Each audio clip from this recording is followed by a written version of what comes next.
तो चलिए आज बात करते हैं प्राचीन भारत की। एक ऐसी जगह जहां ज्ञान सिर्फ शब्दों में नहीं था, बल्कि सुरों और ध्वनियों में सांस लेता था। वेद तो 4 हैं, ऋग्वेद, यजुर्वेद, सामवेद और अथर्ववेद। लेकिन आज हम खास तौर पर सामवेद को समझने की कोशिश करेंगे, जो संगीत और गायन के लिए जाना जाता है। बिल्कुल। और ये जो हमारी आज की चर्चा है, ये असल में सामवेद, नाद से दिव्य अग्नि प्रज्वलन नाम के एक लेख के कुछ अहम हिस्सों पर आधारित है।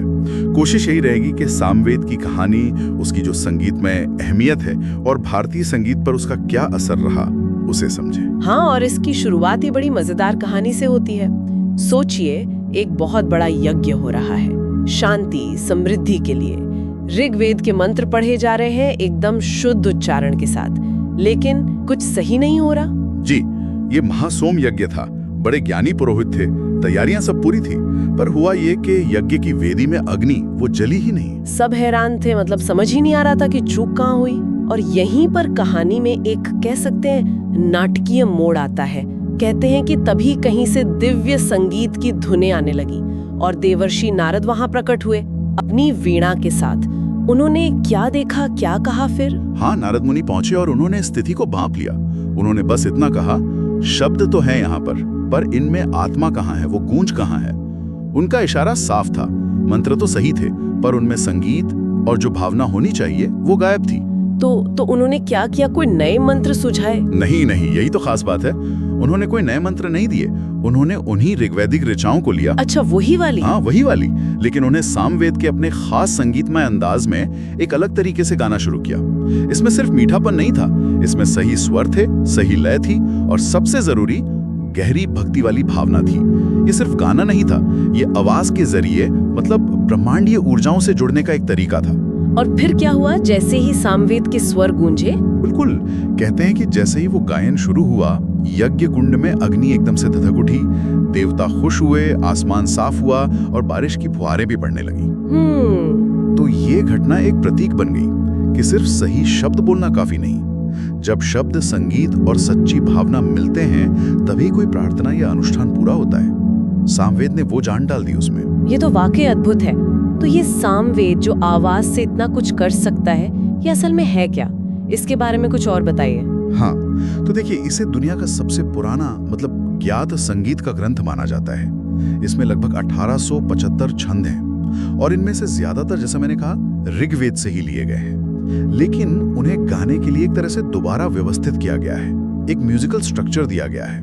अच्छा, तो ऋग्वेद के शब्दों को सामवेद ने संगीत का पहनावा दिया। बिल्कुल सही कहा, एकदम यही। और ये सिर्फ धुनें नहीं है, सामवेद में बहुत डिटेल्ड निर्देश हैं। कौन सा स्वर कितना ऊंचा होगा, कितना नीचा, उच्चारण कैसा होगा, किस तरह के म्यूजिकल पैटर्न्स, जिन्हें हम आज राग कह सकते हैं, उनका इस्तेमाल होगा। इसीलिए इसे भारतीय शास्त्रीय संगीत का सीधा पूर्वज माना जाता है। आज हम जो राग, ताल, सरगम सुनते हैं ना, उनकी जड़ें कहीं ना कहीं यही मिलती हैं। तो इसका मतलब सामवेद का असल मकसद सिर्फ यज्ञों में गाना था? हाँ, मुख्य रूप से तो यही था। बड़े अनुष्ठान जैसे सोम यज्ञ, उनमें इसका प्रयोग होता था। मकसद था कि संगीत के कंपन से, उसकी वाइब्रेशन से एक ऐसा माहौल बने जो दिव्य शक्तियों को बुला सके, एक कॉस्मिक हार्मनी, एक सामंजस्य बना सके। इसकी बनावट भी ऐसी ही है। एक हिस्सा है छंदों का कलेक्शन और दूसरा उन्हें गाने के निर्देश। और समय के साथ गाने के अलग अलग स्कूल या शाखाएं भी बनी। ये तो हजारों साल पुरानी बात हो गई। आज के समय में क्या सामवेद की कोई अहमियत है?